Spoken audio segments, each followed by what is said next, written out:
اگر کسی شخص نے غصے میں اپنی بیوی کے کہنے پر 3 طلاق ایک ساتھ دے دی، مگر اس کے بعد 7-8 سال سے ایک ساتھ رہ رہے ہیں میاں بیوی کی طرح، اور ایسا کم علمی کی وجہ سے ہوا، تو کیا کرنا چاہیے؟ توبہ استغفار کرنی چاہیے، بہت بڑا جرم ہوا، ان سے گناہ ہوا، فوراً علیحدگی اختیار کر لیں اب۔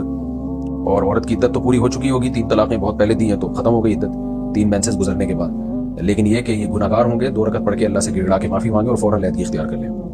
حجاب میں صرف بال چھپانا کافی ہے یا چہرہ بھی چھپانا ضروری ہے؟ جوان عورت کے لیے چہرہ بھی چھپانا ضروری ہے۔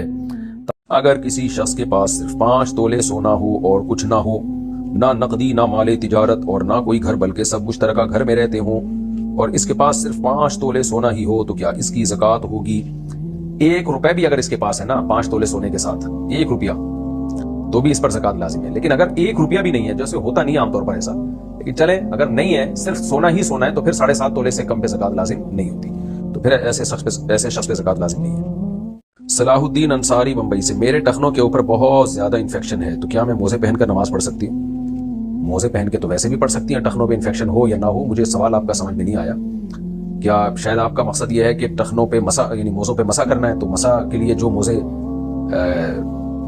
جن موزوں پر مسا شرعاً جائز ہے، ویسے موزے آپ پہن سکتی ہیں، چاہے انفیکشن ہو یا نہ ہو، تو ان پہ مسا ہو سکتا ہے۔ عبدل صاحب انڈیا سے، میری شادی 1 سال کے اندر ہونے والی ہے، اور میرے والد صاحب چاہتے ہیں کہ شادی کا خرچہ میں کروں، لیکن مجھے کماتے ہوئے 1 سال بھی نہیں ہوا ہے، اور میں اتنا بھی نہیں کماتا ہوں کہ میں اپنے خرچے پر پوری شادی کر سکوں۔ اچھا، تو ابا کو بتا دیں، ابا پیسے نہیں ہیں، میں کیسے شادی کروں؟ بتا دیں، یہ تو آپ کا ابا کا آپ کا مسئلہ ہے، میرا مسئلہ تو نہیں ہے نا بھائی صاحب۔ تو ابا سے کہتے ہیں ابا تھوڑا سا میرے ساتھ تعاون کر لیں شادی پہ، میں اتنا خرچہ ہے، شادی پہ خرچہ زیادہ آ رہا ہے۔ لڑکی والوں کو بھی سمجھائیں سادگی سے شادی کرو بھائی۔ بہرحال یہی ہو سکتا ہے، میں پولیس کو تو نہیں مشورہ دے سکتا کہ آپ کو پولیس کو جا کے بتائیں، تو گھریلو مسائل ہیں آپ کے، اس میں ابا سے ریکویسٹ کی جا سکتی ہے، مان لیں ریکویسٹ تو ٹھیک ہے، نہیں تو پھر بول دیں بھائی ابھی میرے پاس نہیں ہے پیسے۔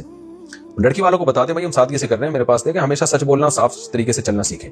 ان کو بتا دیں بھائی میری اتنی گنجائش ہے، قرضہ ورضہ نہیں لینا کسی سے، تو اس سے زیادہ میرے پاس گنجائش نہیں ہے، کرنی ہوگی کر دیں گے، نہیں کرنی ہوگی تو جاؤ کہیں اور ٹرائی مارے۔ پھر پاکستان سے کسی نے پوچھا اگر چھالیا یا سپاری پر آدمی یا عورت کی تصویر ہو اور جیب میں ہو تو نماز کا کیا حکم ہے؟ تصویر جب جیب میں ہوتی ہے نا تو چھپی بھی ہوتی ہے، تو نماز ہو جاتی ہے۔ شبنم صاحبہ نیپال سے، میرے جیٹھ ہر وقت تبلیغی جماعت میں جاتے ہیں، ماں باپ اور بیوی کی مرضی کے بغیر، اور کوئی کام نہیں کرتے، ان کے 6 بچے ہیں، جب ماں باپ کام کرنے کا کہیں تو ان کو گالیاں دیتے ہیں، اور یہ کام، یہی تو کام کر رہے ہیں آج کل۔ آپ نے کہا کوئی کام نہیں کر رہے، تو یہ بہترین گالیوں والا کام کر رہے ہیں، اور گھر کی چیزیں توڑتے ہیں۔ لو بھائی ایک اور کام بھی کیا انہوں نے، آپ کہہ رہے ہیں کام نہیں کرتے۔